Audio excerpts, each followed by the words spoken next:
Food insecurity, a major issue here in the state of Arkansas, with surveys indicating we face more of it than any place else in the country. State leaders have pushed new policies and programs to help make sure fewer go hungry, but tonight a new effort is making waves. Hello, thanks for joining us here at 6. I'm Hoyt. Faith has the night off.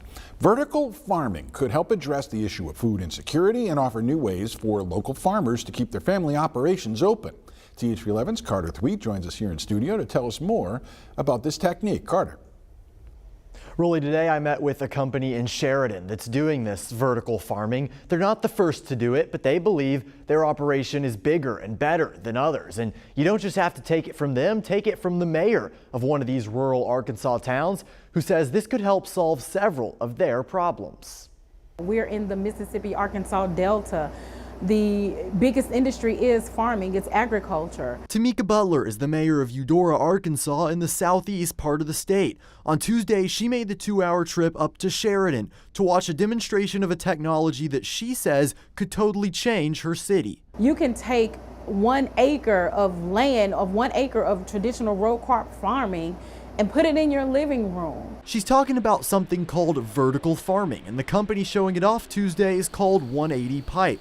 Their Vice President, Luigi Campos, tells me the system saves space and, since the plants don't touch each other, time. It allows to grow the plants slightly faster because they're not competing for resources at the root level. According to Campos, the faster growing time and the fact that you could do this pretty much anywhere means it could help in fighting food insecurity. One criticism of vertical farming is that it's hard to use natural light. But Campos says 180 Pipe can keep the electric bill small because of how the operation works. We don't use any LEDs. We use light diffusion technology along with different lighting on the paint that allows it to reflect back to the plants. They're also able to recycle their water, which flows through a pipe on top, down past the plants, and back to their water tanks before doing it all again. For Mayor Butler, she's convinced and wants to bring it to Eudora and across the state. We need the communities to come together, first of all, to see what it is that we have and see firsthand that this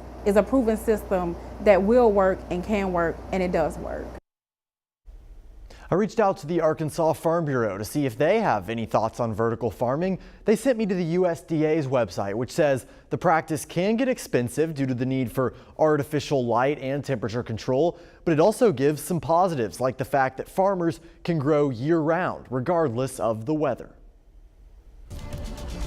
Carter, thank you for that report. Outside tonight, if you're heading out and about, temperatures have dropped into the 70s and 80s. We'll rock at 80 degrees. Still a few hours left to enjoy the Arkansas State Fair this evening. All reporting mostly clear to sunny skies at this hour. Here's the Arkansas State Fair forecast going forward for tonight. Gates close up at 9 o'clock. Temperatures dropping back into the low 70s, so not a worry whatsoever. In fact, the next 3 days, our temperatures will return into the middle 80s, possibly upper 80s on Friday. It's what happens on the other side of Friday. Weather impact advisory. Talked about it last night at 10 o'clock and during the morning hours, and today there is a threat of a few strong thunderstorms, and with events and activities happening on Saturday, we're going to put this out here just to let you know what's going on around you. I will have a breakdown of the timing of those storms coming up here very shortly. Rolly?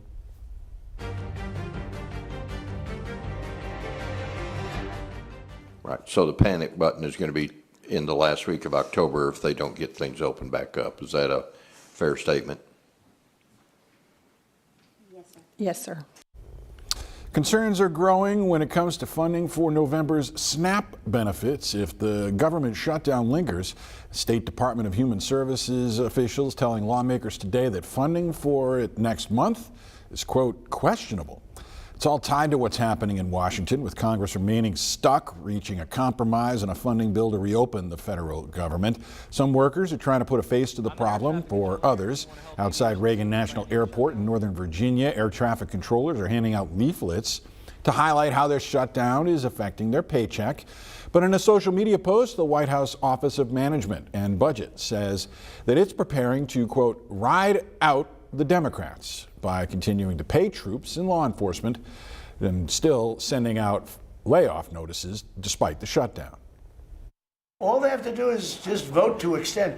We don't need it. We're not saying we want money. We don't. All we need is a right to extend. they want a right to extend, but they want $1.5 trillion so they can give it away to illegal immigrants, the people that are invading your cities. The latest attempt in the Senate this evening failed just a short time ago. 49 approving, 45 opposed. It needed 60 votes. No new Democrats have offered their support, but Senate Majority Leader John Thune has switched his vote to no. It's a procedural move that allows him to bring up the bill, though, for another vote later. Here in Central Arkansas, we keep finding nonprofits that are feeling the pinch amid the shutdown. TH11's Maya Ellison shows us how Helping Hand of Greater Little Rock is doing all it can to support those who are already struggling to make ends meet. At Helping Hand of Greater Little Rock, every day is busy. For more than 50 years, the nonprofit has served families in the historic Marshall Square district and beyond, ensuring every need is met. If they come in to buy anything, all this money goes back so we can put food down into the food pantry. Everybody gets 3 pieces of meat, but by Thursday we're pretty much out of meat. But in the midst of the government shutdown and federal funding cuts, operations are shifting. We would put at least 8 canned goods in the bag. Now, with the cost of everything, we're down to 6. That's Executive Director Margaret Douglas. Helping Hand, this is Margaret. She's the familiar voice behind Helping Hand, now delivering hard news. We have no funds for utilities at this time. I don't expect us to get anything this year. So I'm unable to help anybody with rent, and I have not heard from my clients, anybody that's doing rent at this time. For many families, that means making tough choices. They didn't have anything right now. You know how late it is when we got up here, but it's about 10 o'clock, after 10 when we got here.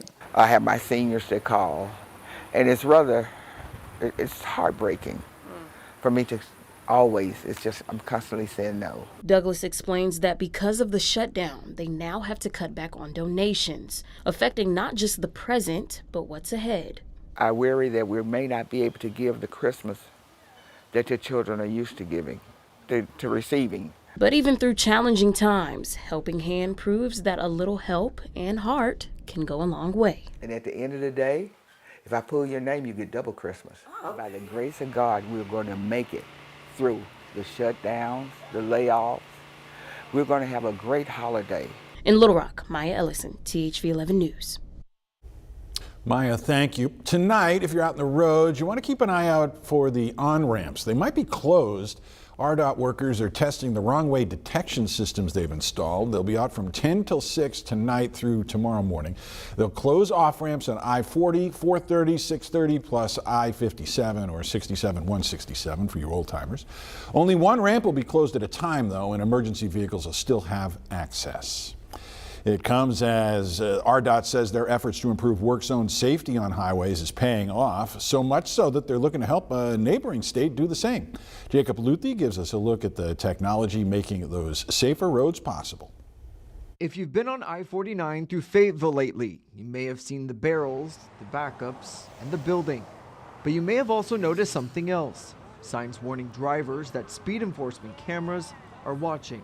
It's just been a game changer. The Arkansas Department of Transportation says the cameras have helped reduce crashes by 25 to 30%.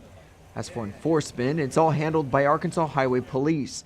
Officers monitor violations in real time from computers inside their cruisers. If a driver is speeding through the zone, they'll know right away, and they may be pulled over at the end of the work zone and issued either a warning or a ticket. Working towards 0 deaths, 0 crashes. The reality is those things are going to happen, but technology like this is going to help us to keep pushing those numbers downward. Approved by Arkansas lawmakers in 2023, the cameras are now active in 5 work zones across the state. RDOT is now sharing its success with neighboring states, looking to do the same. The relationship that we have with RDOT and Arkansas from the Oklahoma standpoint is outstanding. We're going to follow Arkansas's model very closely. And again, start to talk with our legislature about the criticality and the ability to reduce crashes in the work zones. Tim Gatz, the director of the Oklahoma Department of Transportation, says the department has lost 2 men in the last year in crashes. He says new technology and awareness from everyone can help make the roads safer. And RDOT Director Jared Wiley says they hope other states follow their lead. Arkansas is leading the nation in this technology, and it's something we're very proud of. Jacob Luthi, thank you. Tonight we're hearing from state police after fights broke out yesterday at the state fair. Law enforcement arrested 17 people and cited 14 more for trespassing. And police are stressing the importance of safety, saying more than 100 officers are on hand through the evening hours of the fair. Before anyone can enter the fairgrounds, of course, they have to go through a weapons scanner. The enhanced presence is being credited with quickly taking the people involved in those fights into custody. And tonight at 10, TH 11's Catherine Rowley will hear from state law enforcement officers who are joining the local cops and deputies patrolling the big event. But still to come here at 6, we'll get you caught up on some local health headlines, including a large grant set to help UAMS focus on maternal health outcomes. Early morning temperatures have not been feeling very fall-like. They've been above average, and they're only going to get warmer as we approach the weekend, but then they'll cool off after a front that could bring some strong weather to Arkansas. I'll have those details up next.